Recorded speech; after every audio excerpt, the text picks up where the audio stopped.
Let's go ahead. Let's jump into some top 40s through top fives. Uncle Dave, I only have two this week, and I'll make these two quick.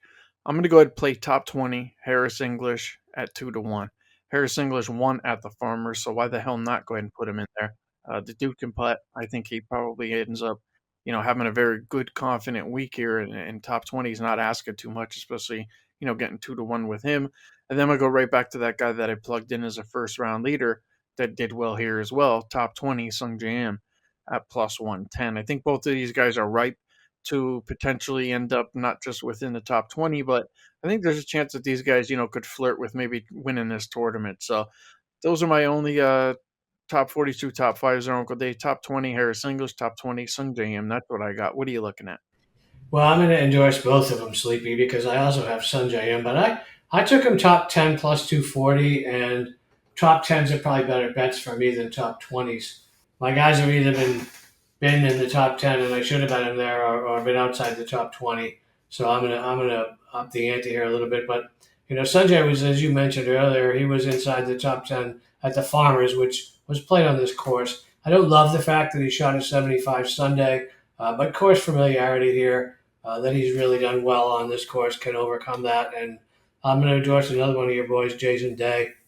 But I took him a little more conservatively, top 20 plus 120. I mean, how do you not love a guy that shows up in sweatpants? I mean, I just thought that was classic. But if you look at him, he's played in 4 events this year, made all 4 cuts, has a third and a 13th, and only one round out of his 16 rounds are over 70. So I did that.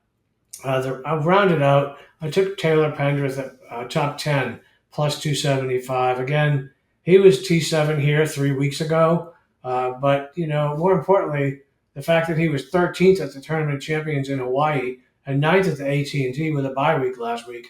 I think he's still a little bit under the radar, mispriced, I guess, if you will. And then I actually took Ludwig Aberg top 10 at plus 200. You mentioned a little bit about it, but at Torrey Pines last time out, he shot a 63 on Thursday. Then when he came down with the bug and he kind of fell from there on out. And he was ninth on this course at last year's Farmers. So, he could be a great bet to win. I like him this week. I like Wyndham Clark top 20 at plus 160.